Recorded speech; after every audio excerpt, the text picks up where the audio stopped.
supremacist infiltration within the U.S. military.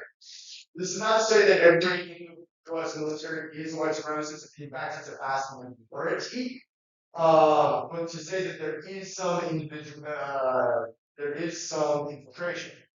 In 1986, $900 million worth of weapons and parts missing across the U.S. military. This is too much to be accidental or bad accounting. There was recruitment of active duty military by these white supremacist groups. Glenn Miller, the White Patriot Party, was part of that. Post-revolutionary turn, active duty soldiers joining the movement is breaking their oath. Okay, so what does that mean? What does the U.S. military take an oath to? Do they take an oath to Donald Trump? No. What do they take an oath to? Constitution of the United States. That is our regime. It is the Constitution of the United States. It's not Democrat, it's not Republican, at least it's not supposed to be, as long as we can keep it, right? But the idea is we have a system of checks and balances, and it is based on rule of law. We do not identify ourselves as a white or even a Christian nation. We may have had Christian influence in the early days. The early founding fathers oftentimes were deists. They believed in God. So we didn't necessarily, Thomas Jefferson was kind of weird. Go through his Bible and cut out any of the miracles, right? Because he thought that was superstitious stuff, Christian, right? This is before God. It was not expressly meant to be a racially defined country. Now, early on, there were laws that had race written into the laws. Like who would get automatic citizenship? White males. There were clearly some racist laws. After that, the Chinese exclusionary, trying to limit Chinese immigration and doing it expressly based on race and national origin. Those are pretty problematic laws. Obviously, over time, those get repealed. Well, if you take my zombies in Homeland Security class, we'll cover that post-World War II and some of those big changes that happened.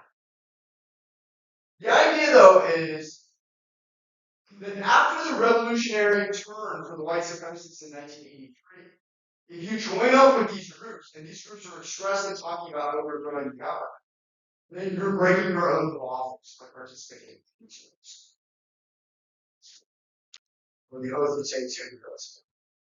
So, Secretary of Defense Casper Whitewater in 1986, he rejects this movement for military personnel, but passive support continues. There's a real shift that happens after the Oklahoma City bombing in 1995. There's a recognition that this is a bigger problem than we realize. Because typically McVeigh was Ron Star winning. There was a murder of 2 black people by active duty skinheads in 1995. And so there was this government recognition like, hey, we gotta do something about white supremacists in the military. So war.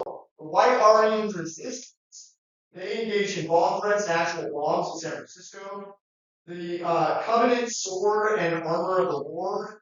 They had a compound with excessive weapons in there. And they would talk about plundering the Philistines.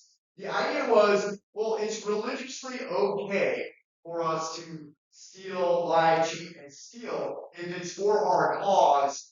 And they look to the Bible and they say, well, they're the Philistines are the bad guys. So whatever we do against them helps our cause.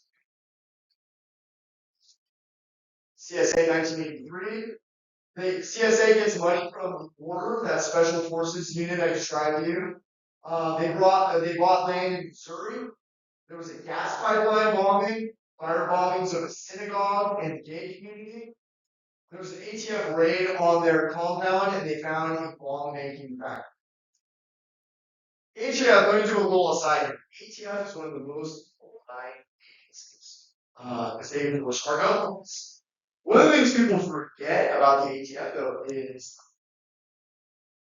the alcohol factor. Alcohol, you take for granted. You can go to this Ivy or or more interestingly, buy some liquor and know you won't go blind. You see how it's coming for granted. If you make liquor wrong, you can go blind. Yeah, it's important. Aquinas had some of those calls. People were bad liquor around you. We try to name themselves. That you told him he's not illegal. No, he's like, yeah, exactly. What about illegal stuff? Unless you really know what you are doing, you are going to give yourself that. Like we're looking at alcohol poisoning right now.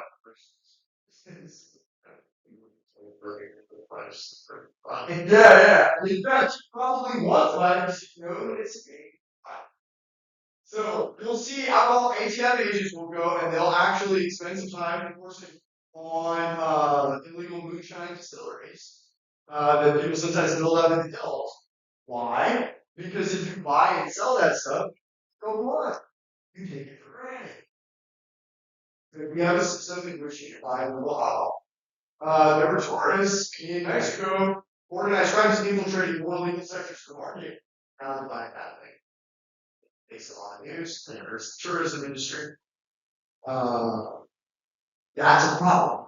That's a real problem. You can't regulate the legal industry. That's a state capacity issue. My friends would go ahead and cancel off with me. I said, well, what if you legalize drugs? When these cartels go away, it's not. Is oil legal? This is that. Do we have oil theft laws? Yeah. It's about whether or not they can enforce the laws at all. And you can legalize drugs all you want. They're into extortion now. They've moved on. They use the drug money to capitalize other stuff. They will move on to other things. Can we do with organized crime? Why do we have the biggest drug consumption market in the world and not a massive organized crime problem? I mean, we do have organized crime. It's like, yeah, she's never good. They'll always come back. Why? Why is organized crime massive and shooting people up en masse in Mexico, but not here? Yes. They don't get caught here in the United States? Oh, you just think they're better?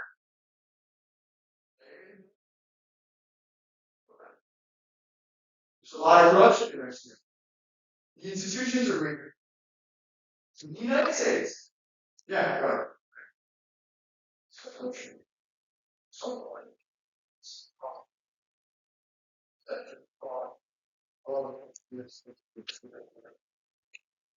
it's number one thought. As you know. And it's not like, dude, it is what people are happier. The only time they go to a conference, they go to the person, I was so going. So you make rounds, you make a machine report. Cartels, they have tells you typically. And 20% of that was on the day. What's your next protocol on who's going to be wrong? I worked these cases. Yes.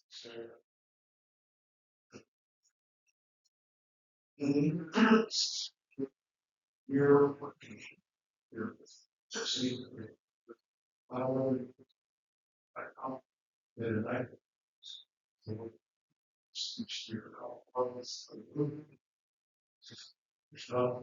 she's not over there like, well, yes, this is a or there's some sugar in it. Yes. Clone uniform. There was a moment when I was trying to work. This is back when I was doing work at ISA on this. So, she's a fine. I was doing field work. That's what I did. And all of a sudden, the white van flew to their switch, and they were through flashing white lights.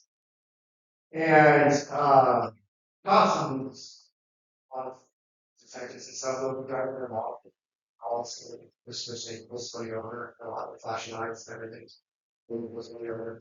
Um, and I remember seeing somebody get pulled over, and I was thinking to myself, I don't recognize that.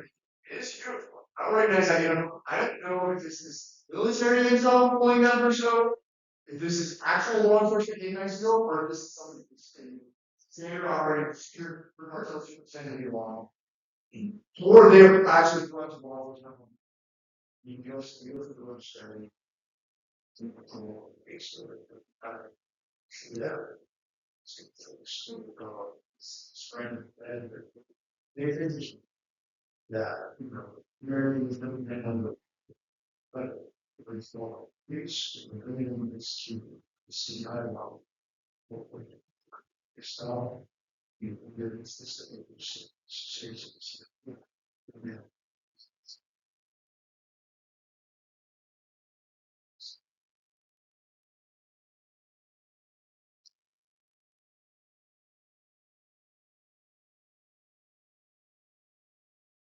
Yeah, and it's not that crime doesn't occur here in the United States. But why do you not see big murders? It's in part because law enforcement actually works in the United States. There is some level of state capacity. You have the FBI doing major investigations on large organized crime groups. Well, for the most part, your local and state law enforcement are also there. And there's a generally low level of corruption. It's not that there isn't some there. But violence is kind of low, and these organized crime groups are kind of small. And it's basically the idea is you're constantly mowing the lawn. It's not that organized crime won't pop up, but when it gets too big, you can chop off its head. You have the state capacity to mow the lawn on a regular basis. Mexico tries to keep in strategy where they were trying to mow the lawn kind of harder. What that ended up happening was instead of like 7 criminals, you ended up getting 400 strikers. And then you had a couple of organized crime groups that were able to send out emissaries and adopt orphans. So now you have this highly decentralized system that's super resilient. And I do network analysis on all for organized crime groups, whatever I know data. Gas pipeline bombings, fire bombings, ATF. ATF actually one of the best agencies. Sometimes they're too good for their own good. ATF did, or they made news a year or two ago. They kind of did some shady stuff, but it's actually not really that shady. So here's what they did. They found a guy who was running a tobacco business. He was committing a bunch of crimes. They get him, they flip it. They don't just flip him. They say, "You should have your 60 bags. I want to go into business for you. You keep running this tobacco business, buying and selling tobacco. It's been around for more than 20 years. Well, we're going to do our undercover operations to prove your business has been around for 20 years." Right? Now they're intermingling government funds and this guy's private funds. But the beauty of what they did was, like, let's say there was another ATF agent or an FBI agent or a TA agent who needs to do an undercover operation who wants to have a Lamborghini certificate, like a narco. Or he needs a vending machine that can sell cigarettes. He needs it fast. He doesn't want to go through all the US DOJ channels and getting all the approvals. You know, whenever people talk about inefficiency in government, it's not that people are sitting around doing nothing. The biggest inefficiencies in government are in the process. People work their days up and broken. And it's all to make sure that you're not stealing the money. But how many hours get wasted doing that stuff? That's the inefficiency that everybody sees. Those isn't going after anything. You gotta bring in business consultants to go streamline those processes to make it easier to do the absolute minimum. They're just randomly firing the permit. My students call me up getting fired. They had good jobs. They were first year out. Perfect evaluations. They were 1 week away from being off probationary status, and now they're fired. I'm sorry, I'm bad. Now I gotta try and help them find another job. But they had a perfectly good job. They were doing good stuff, and they're sorry, this is my record. You guys are going out in this economy. I care about you guys. I don't want you to get fired for no reason. You did good. You were an American saver. And somebody comes along and goes, "Oh, you're a waste." No, probationary employees cannot be waste. That isn't possible. That's you could figure out a way to streamline. It's a very simple way. But having an agency be more efficient, you tell them, we're going to cut this thing by 10%. Managers, you need to listen to things at which 10%. Over the 10% will happen. You make those decisions. That's how it goes. Those, a lot of those might end up being probationary employees. But at least there's some system to it. My God. Anyway, sorry, that was my rant. So ATF got in trouble because they were going outside of US DOJ rules on how they were funded. Now, is that corrupt? Were they taking the money and pocketing it? That's why I like corruption. Personally, benefit from not some roundabout way. Personally, we actually benefit from position us. Almost at the end, when they end up since let him continue running his business, how do you solve what's government money and what's his money? It is all. But they ran some campaign investigations on this. Now, why do they do these high risk, high reward strategies? Because Congress has had their foot on their throat for so long. There's only 5,000 total ATF employees. This has been true for like more than a decade. I just find out this stuff. It's still true. They have about 2,500 actual special agents, 500 industry operating investigators. What are the industry operating investigators? They go to the FFLs, the Federal Licensed Firearms Dealers, your gun shop, and they do an audit. They can only audit a very small number.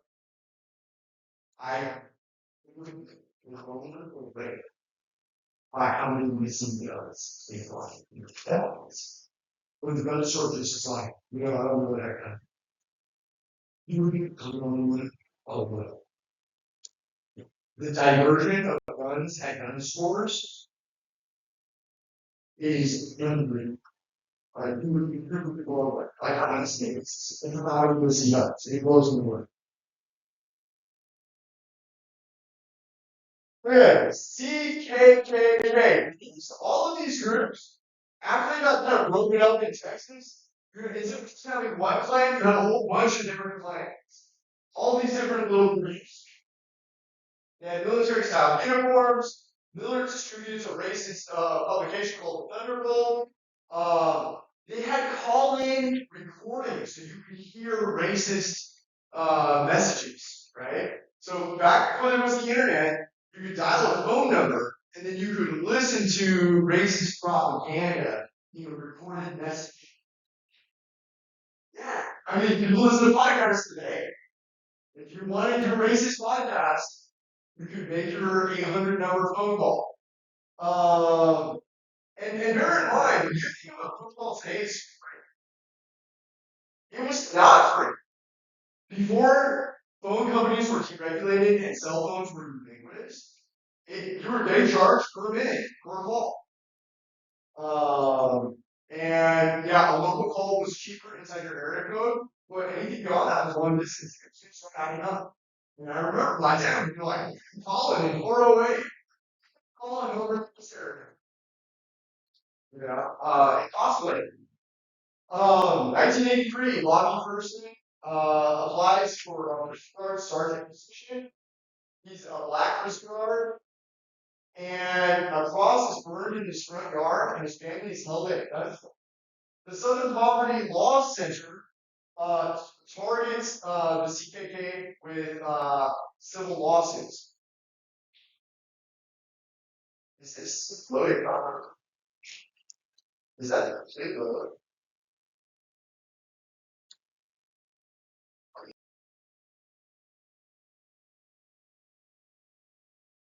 Okay, all right. So, activities, we've got paramilitarization, poll watching. Poll watching is this really interesting thing. The idea is you kind of come along like you're, hey, just making sure that the polls are going right and everything's voting properly and there's nothing shit going on. You have a bunch of sketchy people there leaning over you. It can be an intimidating experience. Like, are you trying to dissuade me from engaging in my right to vote? I will never forget. It was not this past time voting, but in the previous election. Everyone was kind of on edge because Trump had been talking about having poll watchers and all that kind of stuff. And there was not there, and I can't tell if there's an election or somebody kind of strikes you from here. He had glasses on, he had a tube ponytail, he stared at me way too much, right? And my wife, we were talking line, And he was kind of staring us out, curious or wrong, some chatting my wife. And big white man comes in with come and take a t-shirt. I was like, I love it. And this guy was coming out and he's like talking to his wife, this white guy totally market in front. And the weird guy is staring him down, like pretending to be a bull watcher or an election worker. Couldn't really stop. And I loved it. The guy was coming to take a t-shirt. Said, "What? What are you staring at? What's your problem, man? There's nothing going on here. There's no conspiracy." And he just went off around. The guy like all back on. I was like, "Oh yeah, good shit in your place." And I was like, I shook his hand. I was like, "I'm proud of you, man." I don't know what he was doing. I don't know if he was a bull watcher, if he was trying to intimidate people, if he was looking too hard, or it was just off. It's very strange. So people don't like the whole bull watching activity. And the bull watching activity was in some ways designed to intimidate black and prevent black people from voting. Okay. There were school patrols being trained CKK on running computer networks. Locals uploaded info from their area. CKK will eventually become the WPP. I can't keep up with all the actors. These groups change their names all the time.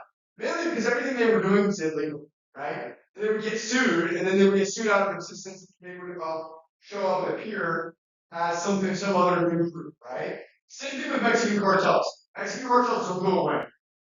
They decapitate that group, all the little cells are still there, they just join a different group. They're operating under a new name. Anybody who tells you, oh, that cartel is dead. It's not. It's like, yeah, you can see the Zetas are dead, but the keep cartel in the rest. And then ended up joining a Chapo. That's not how this is.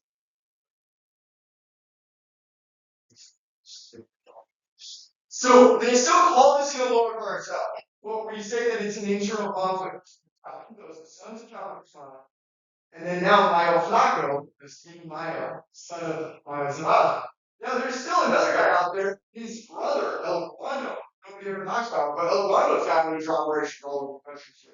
So there are a bunch of them still out there. These guys buy land for camps, and they get funding from this group known as the Order, which I mentioned. We're almost done with this.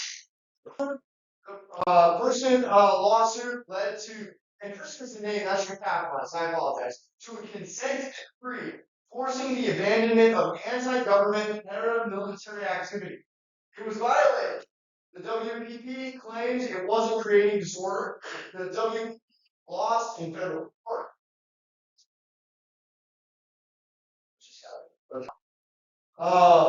So in this case, Miller testifies with the prosecution. The FBI, there was an FBI weapons raid. There's military assistance. But a lot of white supremacists end up getting very short sentences despite the severity of their crimes. So there's this concept of jury nullification. Let's say somebody commits a crime. Say, I'm okay with it. Juries can go into the courtroom and they can effectively go into that jury room and say, not guilty. Place where you see a rash of jury nullification is in marijuana crimes.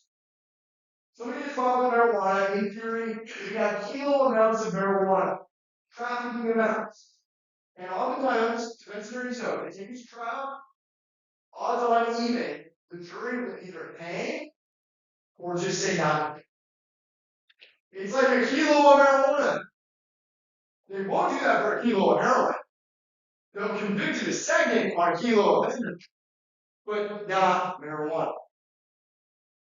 They're essentially saying we're okay with you doing it, but we don't need that kind of system. And this is the dangerous thing about white supremacists. Sometimes they have enough social support that they can flout the law. So somebody asked me to talk about the Malheur case, the Malheur National Park, and the Bundy's occupation of federal land, and how they got acquitted after having shot out at the end of that. They got acquitted. We'll bring that up next.